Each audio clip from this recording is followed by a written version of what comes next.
Boletín Diario de la Conferencia General, 1895. El mensaje del tercer ángel, número 18. A. T. Jones.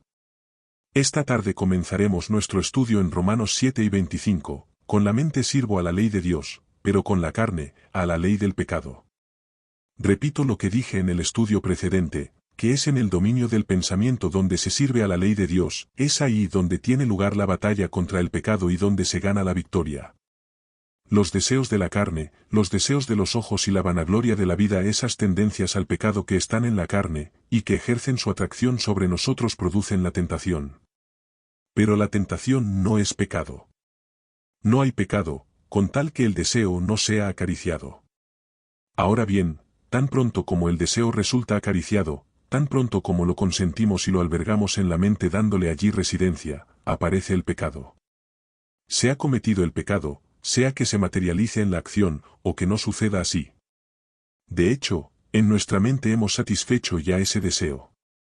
Al consentirlo, hemos consumado ya el hecho en lo que a la mente respecta. Todo cuanto puede venir después es simplemente la parte sensual, la sensación de disfrutar satisfaciendo la carne.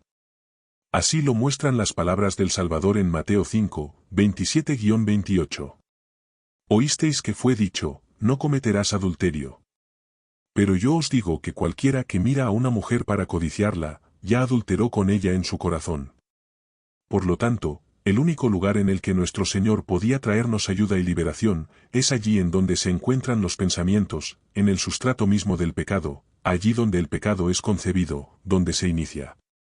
En consecuencia, al ser tentado y probado como lo fue cuando se le escupió, cuando fue abofeteado y herido en su juicio en Jerusalén, y en todo su ministerio público cuando los fariseos, saduceos, escribas y sacerdotes, en su iniquidad e hipocresía conocidas por Cristo hicieron todo cuanto pudieron para irritarlo y hacer que perdiera el control de sí, cuando fue constantemente probado de ese modo, su mano no se levantó jamás para contestar la agresión. Jesús nunca tuvo que reprimir una acción como esa, puesto que ni siquiera permitió dar cabida al impulso que habría llevado a una acción tal. No obstante, tenía nuestra naturaleza humana, en la que impulsos de esa clase son tan comunes. ¿Cuál es, pues, la razón por la que en nuestra naturaleza humana que él tomó no se manifestaron gestos de ese tipo? Por la razón de que estaba de tal modo sometido a la voluntad del Padre, que el poder de Dios mediante el Espíritu Santo obraba de tal modo contra la carne, peleando la batalla en la esfera del pensamiento. Nunca, ni en la más sutil de las formas del pensamiento, se permitió concebir un impulso como el descrito. Así, bajo todos esos insultos y gravosas pruebas, se mantuvo tan dueño de sí, nuestra naturaleza humana se mantuvo en él tan calmada como cuando el Espíritu Santo descendió sobre él en forma de paloma en las orillas del Jordán. Haya, pues, en vosotros este sentir que hubo también en Cristo Jesús. No es propio de un cristiano el perder su dominio propio y pronunciar palabras acaloradas, o levantar con resentimiento su mano, para decirse después a sí mismo, «Oh, soy cristiano. No debo decir esto, o hacer aquello». No. Hemos de estar hasta tal punto sometidos al poder de Dios y a la influencia del Espíritu de Dios, que nuestros pensamientos sean tan completamente controlados como para que se gane ya la victoria, y no se dé siquiera la ocasión a que el impulso se manifieste. Entonces seremos cristianos allá donde estemos, en todo tiempo, bajo cualquier circunstancia y contra la influencia que sea. Pero hasta tanto no hayamos alcanzado ese punto, no podremos estar seguros de que vamos a manifestar un espíritu cristiano bajo cualquier circunstancia, en todo tiempo y contra cualquier insulto. Tal como vimos en el estudio precedente, todo lo que se acumuló sobre Cristo, todo lo que soportó, son precisamente las mismas cosas que la naturaleza humana encuentra tan difícil soportar. Y nosotros, antes de lograr el objetivo propuesto, habremos de enfrentarnos con esas mismas cosas que la naturaleza humana encuentra tan difícil soportar, y a menos que tengamos la batalla ganada de antemano y seamos en verdad cristianos, no podremos estar seguros de que vamos a manifestar un espíritu cristiano en los momentos en que es más necesario. De hecho, el momento en el que es más necesario el espíritu cristiano es en todo tiempo. En Jesús, el Señor nos ha traído el poder que nos pondrá en las manos de Dios, y hará que estemos tan sometidos a Él, que será Él quien tenga el pleno control de cada uno de nuestros pensamientos, haciendo que seamos cristianos todo el tiempo y en todo lugar, llevando cautivo todo pensamiento a la obediencia a Cristo. 2 Corintios 10, 5. El reino de Dios está entre vosotros, Luc 5:21. Cristo mora en nosotros, y Él es el Rey. La ley de Dios queda escrita en el corazón, y esa es la ley del reino. Allí donde está el Rey y la ley del reino, allí está el reino. En los más recónditos rincones, en el recinto secreto del corazón, en la raíz misma y fuente de los pensamientos, allí establece Cristo su trono, allí el Espíritu escribe la ley de Dios, allí ejerce el Rey su autoridad y afirma los principios de su gobierno, y el cristianismo consiste en lealtad a todo lo anterior. Así, en la misma ciudadela del alma, de los pensamientos, en el único lugar en el que el pecado podría entrar, allí pone Dios su trono, allí establece su reino, pone allí su ley, y el poder que hace que se reconozca la autoridad de su ley, y que se materialicen en la vida los principios de su ley, y el resultado es paz, solo paz y siempre paz. Eso es lo que Cristo nos ha traído, y lo que viene a nosotros con la mente de Cristo. Veámoslo en mayor detalle. Cuando Cristo tuvo nuestra naturaleza humana, estuvo allí en su yo divino, pero no lo manifestó. ¿Qué hizo con su yo divino en nuestra carne, cuando Él se hizo nosotros? Se anonadó de su yo divino, se vació siempre de él, a fin de que nosotros pudiéramos vaciarnos de nuestro malvado yo, de nuestro yo diabólico. Ahora bien, no hizo nada por la propia carne. Afirmó, no puedo yo hacer nada por mí mismo, Juan 5:30. Su propio yo divino, que había hecho los cielos, estuvo allí todo el tiempo. Pero de principio a fin, de sí mismo no obró nada. Mantuvo su yo anonadado, se vació de sí mismo, quien, pues, obró lo que en él tenía lugar. El Padre, que vive en mí, Él hace las obras, Juan 2:10, Él habla las palabras. ¿Quién era, entonces, el que se oponía al poder de la tentación sobre Él, en nuestra carne? El Padre. Fue el Padre quien lo guardó de pecar. Fue guardado, por el poder de Dios, 1 Pedro 1:5, lo mismo que debemos serlo nosotros. Él fue nuestro yo pecaminoso en la carne, y allí en su carne fueron avivadas todas esas tendencias al pecado a fin de inducirlo a que consintiera en pecar. Pero no fue él quien se guardó a sí mismo de pecar. De haber ocurrido así, se habría manifestado a sí mismo en contra del poder de Satanás, lo que habría arruinado el plan de la salvación, incluso aunque no hubiera pecado. Y si bien en la cruz fueron pronunciadas en son de burla, eran ciertas las palabras, a otros salvó, pero a sí mismo no se puede salvar, Mat 27:42. Por lo tanto, se anonadó completamente, se vació de sí mismo, y manteniendo sumiso su yo permitió que viniera el Padre y que obrara contrariamente a la carne pecaminosa, salvándolo y salvándonos a nosotros en él. Los pecadores están separados de Dios, y Él quiere regresar al lugar mismo del que el pecado lo desalojó en la carne humana. Pero no podía venir a nosotros en nuestro estado, pues no habríamos podido soportar su presencia. Por consiguiente, Cristo vino en nuestra carne, y el Padre moró con él. Podía soportar la presencia de Dios en su plenitud, por lo tanto Dios pudo morar plenamente en él, lo que permite que la plenitud de Dios sea traída a nuestra carne. Cristo vino en esa carne pecaminosa, pero no hizo nada por sí mismo contra la tentación y el poder del pecado en la carne. Se vació de sí mismo, y el Padre obró en carne humana contra el poder del pecado, guardándolo de pecar. Está escrito del cristiano, sois guardados por el poder de Dios mediante la fe, 1 Pedro 1:5. Eso se efectúa en Cristo. Nos sometemos a Cristo, Él mora en nosotros, dándonos su mente. Esa mente de Cristo permite que nuestro malvado yo permanezca sometido.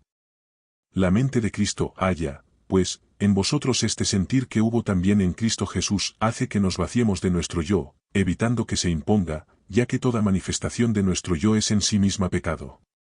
Cuando la mente de Cristo mantiene a raya nuestro yo, el Padre tiene la oportunidad de venir a nosotros y guardarnos de pecar. De esa manera, Dios es el que en vosotros produce así el querer como el hacer, por su buena voluntad, Fil 2:13. Se trata siempre del Padre, de Cristo y de nosotros mismos. Es el Padre manifestado en nosotros mediante Cristo, y en Cristo. La mente de Cristo nos vacía de nuestro yo pecaminoso, y evita que se imponga nuestro yo a fin de que Dios, el Padre, pueda venir a nosotros y obre contra el poder del pecado, guardándonos de pecar. De esa forma, Él es nuestra paz, que de ambos, a Dios y nosotros, hizo uno, derribando la pared intermedia de separación, dirimiendo en su carne las enemistades, para edificar en sí mismo los dos en un nuevo hombre, haciendo la paz. F2, 14-15. Se trata pues del Padre, de Cristo y de nosotros, los pecadores, Dios, impecable, Cristo reuniendo al impecable con el pecaminoso, y dirimiendo aboliendo en sí mismo la enemistad, vaciándonos del yo a fin de que Dios y nosotros podamos ser uno, haciendo así un hombre nuevo, y trayendo así la paz. De esa forma la paz de Dios, que sobrepasa todo entendimiento, guardará vuestros corazones y mentes mediante y en Jesucristo. ¿No es una inmensa bendición, el que el Señor Jesús haya hecho todo eso por nosotros, que haya querido hacer su morada con nosotros, dilucidando así esa cuestión, no dejando duda alguna de que el Padre nos guardará de pecar tan ciertamente como lo guardó a Él? No cabe ya duda alguna, puesto que cuando Cristo está allí, lo está con el propósito de vaciarnos del yo. Y cuando nuestro yo desaparece, ¿habrá algún impedimento para que se manifieste el propio Padre? Cuando se nos guarda de que impongamos nuestro yo, no habrá obstáculo a que el propio Dios se imponga en nuestra carne. Ese es el misterio de Dios, Cristo en vosotros, esperanza de gloria, Col 1 y 27, Dios manifestado en carne. No se trata simplemente de Cristo manifestado en carne, es Dios manifestado en la carne. Cuando Jesús vino al mundo, no era Cristo manifestado en carne, sino Dios manifestado en carne. El que me ha visto a mí ha visto al Padre, Juan 14, 9. Cristo se vació de sí mismo a fin de que Dios pudiera manifestarse en carne pecaminosa, y cuando viene a nosotros y mora en nosotros de acuerdo con nuestro deseo, nos trae esa mente divina que le es propia, y que vacía del yo allí donde está, allí donde se le permite la entrada, donde se le deja actuar. La mente de Cristo es el vaciarse del yo, abolirlo, destruirlo, aniquilarlo. Así pues, por propia elección viene a nosotros esa mente divina, tan ciertamente como esa mente mora en nosotros, nos vaciará del yo. Y tan pronto como suceda lo anterior, Dios obra plenamente y se manifiesta a sí mismo en carne pecaminosa como la nuestra. Y eso significa victoria, significa triunfo. De esa forma con la mente servimos a la ley de Dios. La ley se manifiesta, se cumple, sus principios brillan en la vida, ya que la vida es el carácter de Dios manifestado en carne humana, carne pecaminosa, mediante Jesucristo. Ese pensamiento debiera elevarnos a cada uno de nosotros por encima de todo el poder de Satanás y del pecado. Lo hará tan ciertamente como nos sometamos a esa mente divina, y permitamos que haga su morada en nosotros, tal como la hizo en él. Una y otra vez nos viene la palabra, levántate, resplandece. Isaías 60, 1. Ahora bien, no podemos levantarnos a nosotros mismos, es la verdad y el poder de Dios quienes que han de hacerlo. ¿Acaso no está aquí la verdad que levantará al mortal? Sí que está, y lo levantará de los muertos tal como veremos antes de terminar el tema. Pero era necesario detenerse en ese pensamiento a fin de que podamos ver cuán completa es la victoria, y cuán seguros hemos de estar de ello en la medida en que nos sometamos a Cristo y aceptemos la mente que hubo en él. Por lo tanto tened siempre presente que la batalla contra el pecado ocurre en la esfera del pensamiento, y que el vencedor, el guerrero que peleó allí la batalla, obteniendo la victoria en todo tipo de conflicto imaginable, viene y establece su trono en la ciudadela de la misma fuente del pensamiento, el origen del pensamiento del corazón del pecador que cree. Establece allí su trono, implantando los principios de su ley, y reinando. Viene entonces a ser cierto que, así como el pecado reinó para muerte, así también la gracia reinará. ¿Reinó el pecado? Y tanto que reinó. Con poder. Ciertamente. Reinó, rigió. Pues bien, de la misma forma reinará ahora la gracia. ¿Lo va a hacer tan ciertamente, con tanto poder como sucedió con el pecado? Mucho más aún. Más plenamente, de forma más abundante y con mucha mayor gloria. Tan ciertamente como el pecado reinó en nosotros, cuando estamos en Cristo, la gracia de Dios reinará mucho más aún, porque así como el pecado reinó para muerte, así también la gracia reinará por la justicia para vida eterna mediante Jesucristo, Señor nuestro. Y siendo así podemos avanzar de victoria en victoria hacia la perfección. Desde esa altura a la que nos hace subir la verdad y es propio llamarle altura, podemos seguir gozando, leyendo con gratitud aquello que tenemos en él, y recibiéndolo plenamente en el alma. Pero a menos que el Señor nos eleve a esa altura y nos ponga allí, colocándonos donde Él tiene el control de la ciudadela, de forma que tengamos la seguridad de dónde está y dónde estamos nosotros, aquellas otras buenas cosas resultarán vagas, indefinidas y resultarán estar más allá de nuestro alcance, algunas veces casi a nuestro alcance, haciendo que deseemos estar allí donde podríamos tenerlas y conocer la realidad de las mismas, pero aún así quedando siempre un poco más lejos de lo que somos capaces de alcanzar, y dejándonos insatisfechos. Pero cuando nos sometemos completa, plena, absolutamente, sin reservas, dejando ir al mundo con todo lo que tiene, entonces recibimos esa mente divina suya mediante el Espíritu de Dios que le da posesión de esa ciudadela y que nos eleva a esa altura en la que esas otras cosas no es ya que estén a nuestro alcance, sino que están en el corazón, trayendo gozo perpetuo a nuestras vidas. Entonces, en Él, las tenemos como posesión, y es nuestro privilegio el saberlo, siendo el gozo que traen, como dijo Pedro, inefable y glorioso, 1 Pedro 1:8. Así pues, dado que el Señor nos ha elevado a esa altura, y que nos sostendrá en ella, vayamos adelante y leamos, y a medida que leemos recibamos aquello que tenemos en Él. Empezamos en Romanos 6:6. Esa es la escritura que concierne más directamente con el pensamiento particular que hemos venido considerando esta tarde. Sabiendo esto, que nuestro viejo hombre fue crucificado juntamente con él. Bien. En Jesucristo, en su carne, ¿acaso no resultó la naturaleza humana, la carne pecaminosa crucificada? ¿Cuál?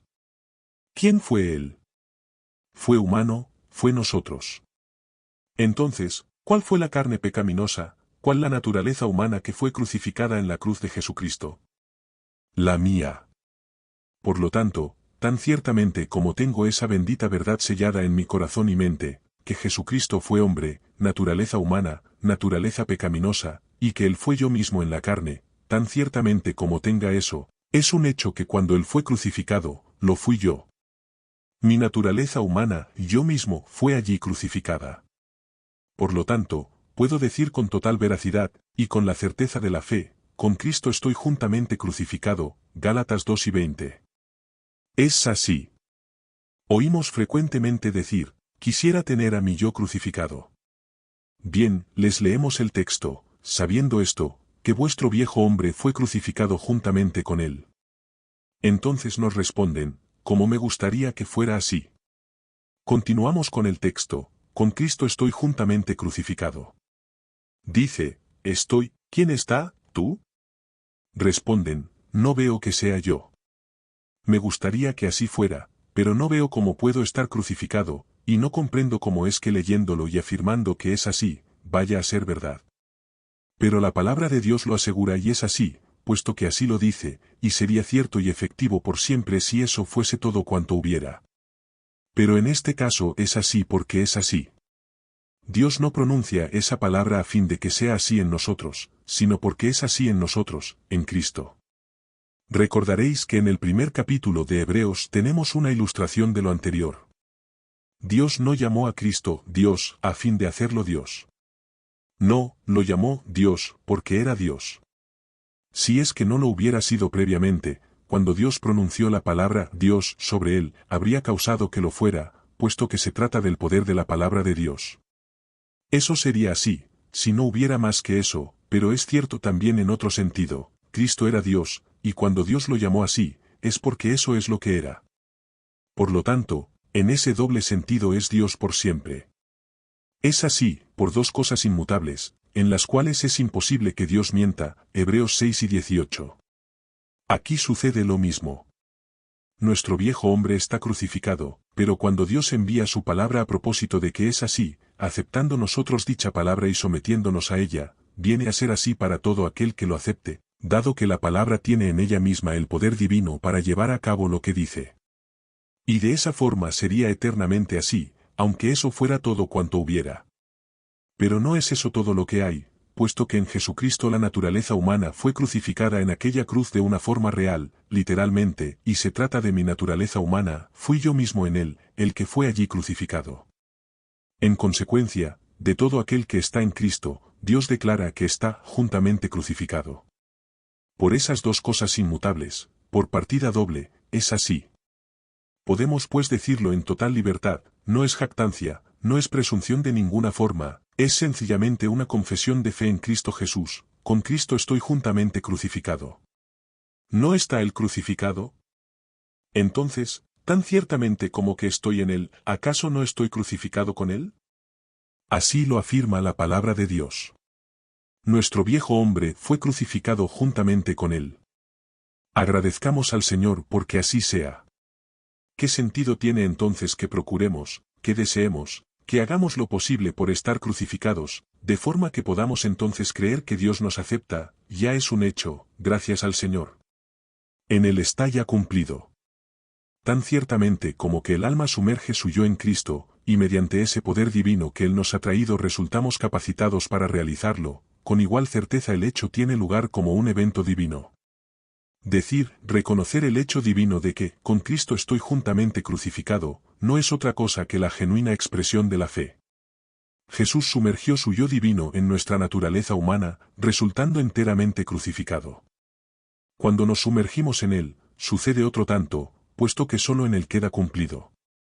Es siempre en Él.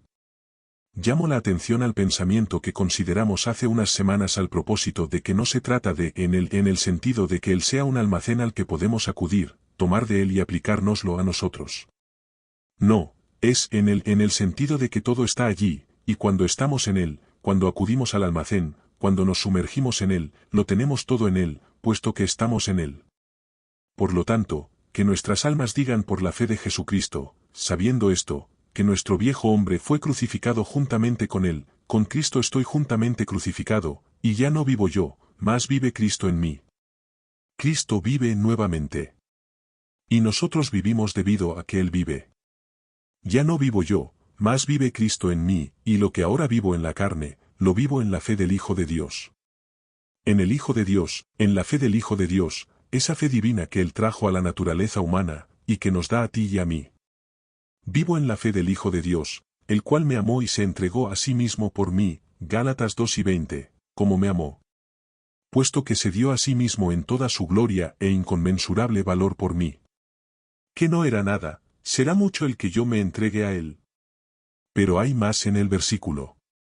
Seguimos en Romanos 6:6, sabiendo esto, que nuestro viejo hombre fue crucificado juntamente con Él, para que el cuerpo del pecado sea destruido, a fin de que no sirvamos más al pecado. Magnífico. En Él tenemos la victoria de la esclavitud al pecado. En ese conocimiento de que estamos crucificados con Él, obtenemos la victoria que nos libra del servicio al pecado. Ese bendito hecho que encontramos en Él, nos eleva hasta esa altura. Sí, y el hecho nos sostiene ahí. Hay en Él poder. Es un hecho. Tendremos ocasión de estudiarlo más plenamente a continuación. Tras haber sido crucificado, ¿qué ocurrió? Cuando fue clavado en la cruz, ¿qué tuvo lugar? Su muerte. Leed ahora el versículo 8 de ese mismo capítulo. Si morimos con Cristo, ¿qué otra cosa podría suceder? Tan ciertamente como que estoy crucificado con Él, estaré muerto con Él.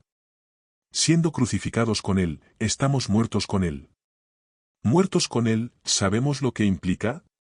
Volvamos al versículo 4, ¿qué sucedió a Cristo tras haber sido crucificado y tras haber muerto?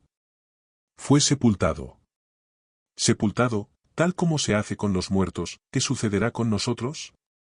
Somos sepultados juntamente con Él, sepultados con Él, fuimos crucificados con Él, morimos con Él. ¿Han traído el Padre y Cristo en la naturaleza humana la muerte del yo pecaminoso? Sí. ¿De quién? Del mío. ¿No veis, pues, que todo eso es un don de la fe, del que hemos de apropiarnos junto a todo lo que Dios nos da con la fe? La muerte al viejo hombre ocurre en Cristo, la encontramos en Él, y damos gracias a Dios por ello. El viejo hombre fue crucificado con Él, murió con Él, y cuando Cristo fue sepultado, nuestro viejo hombre fue sepultado con Él. Mi viejo, humano y pecaminoso yo fue crucificado, muerto y sepultado con Él. Y con Él continúa sepultado cuando estoy en Él. Fuera de Él nada tengo, por descontado. Todo aquel que esté fuera de Él no posee nada de lo anterior. Todo es en Él. Y lo recibimos todo por la fe en Él. Lo que estamos estudiando es sencillamente el hecho de que lo tenemos en Él, estudiamos los hechos que se nos dan en Él, y que debemos tomar por la fe. Se trata de hechos de fe. Damos gracias al Señor porque todo sea un hecho literal, nuestro viejo hombre fue crucificado, muerto y sepultado con Él, y en Él tenemos ese don. En Él tenemos el don, y el hecho de la muerte del viejo hombre, la muerte de la naturaleza humana pecaminosa, y su sepultura. Y cuando lo viejo es crucificado, muerto y sepultado, leemos en el siguiente versículo, el 7, el que ha muerto, queda libre del pecado. Así pues, sabiendo que nuestro viejo hombre fue crucificado juntamente con él, no debiéramos servir más al pecado, por haber quedado libres de esa esclavitud. Hermanos, me satisface que sea hoy tan natural como el respirar, el que demos gracias a Dios por habernos librado del servicio al pecado. Lo repito, es adecuado, es nuestro privilegio y derecho el reclamar en Cristo, en Él solamente, y solo si creemos en Él y agradecerle por quedar libres del servicio al pecado. Es algo tan natural como que respiremos al levantarnos por la mañana. ¿Cómo podría tener la bendición y el beneficio que están ahí contenidos, si es que no lo tomara? Si estoy siempre dubitativo y temo no haber sido librado del servicio al pecado, ¿cuánto tiempo va a tomar el que así suceda? Ese mismo dudar, ese temor, tienen su raíz en la incredulidad, que constituye en sí misma pecado. Pero en él, siendo que Dios nos ha traído libertad del servicio al pecado, tenemos el derecho a darle gracias por ella, y tan ciertamente como la reclamemos y demos gracias por ella, la disfrutaremos. El que ha muerto, queda libre del pecado, según versiones, justificado del pecado. Está en él, y lo tenemos tan pronto como estamos en él por la fe. Leamos ahora desde el principio el capítulo 6 de Romanos. ¿Qué, pues, diremos, perseveraremos en el pecado para que la gracia abunde? De ninguna manera. Porque los que hemos muerto al pecado, ¿cómo viviremos aún en él? ¿Puede alguien vivir en aquello a lo que murió? No. Así pues, cuando el hombre ha muerto por el pecado, ¿podrá vivir en pecado, podrá vivir con pecado? Imaginad que alguien muere de delirium tremens o de fiebre tifoidea. ¿Podrá vivir en delirium tremens o en fiebre tifoidea? ¿Podrá hacerlo, aun si pudiera ser traído nuevamente a la vida, como para darse cuenta del hecho? No querría tener nada que ver con ello, ni aún oírlo mencionar, puesto que eso fue lo que le quitó la vida. Así sucede con aquel que murió al pecado. El solo pensamiento, la más mínima presencia del mismo, significa muerte para él. Si tiene conciencia y vida suficientes como para saber que está ahí, volverá a morir al pecado. No puede vivir en aquello a lo que murió. El gran problema para muchos es que no sienten la suficiente repugnancia hacia el pecado como para morir a él. Ahí radica el problema. Desarrollan una repulsión quizá hacia cierto pecado en particular, y quieren ponerle fin, quieren morir a ese pecado, y creen que lo logran. Repudian algún pecado en particular, que les parece impropio de ellos, no pueden conservar el aprecio y estimación de la gente mientras aquel pecado resulte en ellos tan manifiesto, por lo tanto, lo combaten. Pero no les repugna el pecado en sí mismo, en su concepción, el pecado en abstracto, sea que se exprese de una u otra forma en particular. El pecado mismo no les resulta suficientemente repulsivo como para morir a él. Cuando el hombre siente auténtica repulsión hacia el pecado, no a ciertos pecados, sino al pecado, a la más mínima insinuación del mismo, al solo pensamiento de él, entonces le resulta imposible seguir viviendo en dicho pecado. No puede vivir en él, fue una vez su asesino. No puede ya vivir en aquello a lo que murió. Tenemos constantemente la oportunidad de pecar. Nunca nos falta la ocasión de pecar y de vivir en pecado. Pero está escrito, llevamos siempre en el cuerpo la muerte de Jesús, 2 Corintios 4 y 10. Cada día muero, 1 Corintios 3 y 31.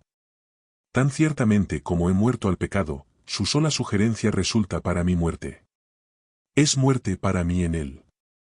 Eso queda resumido en una expresión de asombro y sorpresa, los que hemos muerto al pecado, ¿cómo viviremos aún en él? ¿O no sabéis que todos los que hemos sido bautizados en Cristo Jesús, hemos sido bautizados en su muerte? Rom 6, 2-3. Se trata del bautismo en su muerte. Porque somos sepultados juntamente con él para muerte por el bautismo, a fin de que como Cristo resucitó de los muertos por la gloria del Padre, así también nosotros andemos en vida nueva. Rom 6, 4. Vayamos a Colosenses. Recordad lo dicho por el hermano Derlen. Col 2 y 20. Si habéis muerto con Cristo en cuanto a los rudimentos del mundo, a la mundanalidad y la enemistad que trae el mundo, ¿por qué, como si vivierais en el mundo, os sometéis a preceptos del mundo? Está ahí hablando de nuestra liberación de servir al pecado.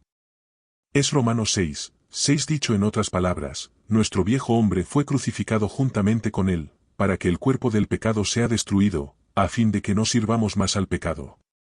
¿Por qué, como si viviéramos ajenos a Cristo, seguimos haciendo esas mismas cosas? No debiera ser así. Rom 6 y 14, el pecado no se enseñoreará de vosotros.